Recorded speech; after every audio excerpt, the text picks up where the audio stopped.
Shkodra bëhet qyteti i parë në Shqipëri që miraton planin e lëvizshmërisë së qëndrueshme urbane, një dokument strategjik i hartuar gjatë 2 viteve punë nga mbi 23 ekspertë ndërkombëtar. Plani synon transformimin e mënyrës së qarkullimit në qytet, rritjen e sigurisë në rrugë dhe përmirësimin e cilësisë së jetës për qytetarët. Do ketë ndërhyrje tek 2 bulevardet kryesore, tek bulevardi Bujar Bishanaku dhe ai Zogut parë, të cilë do kthejnë në bulevarde jo thjesht me lëvizshmëri ku do ketë një nik më të madh tek demotivimi, lëvizshmërisë së makinave, tek rritja pjesë gjelbërimit, tek pedalimi, po punojmë për 2 parkingje të mëdha të nëndeshme.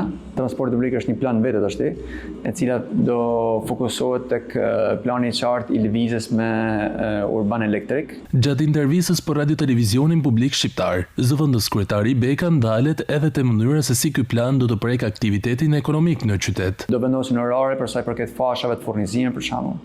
Do ketë orare për sa i përket lëvizjes së transportit që lidhet me infrastrukturën, dhe do ketë disa zona dhe kufizime të caktuar për me dhënë më rëndësi lagjeve, sidomos pjesë historike që qytetit që jetë më e qetë. Plani do të shtrihet në 3 afate realizimi. Është plani afat shkurt 2 vjeçar, afat mesër 5 dhe afat gjatë 10 vjeçar. Me miratimin e këtij plani, Shkodra synon të vendosë standarde të reja duke forcuar identitetin e saj si qyteti i biçikletave dhe duke orientuar zhvillimin drejt një mobiliteti modern, të qëndrueshëm dhe miqësor me mjedisin.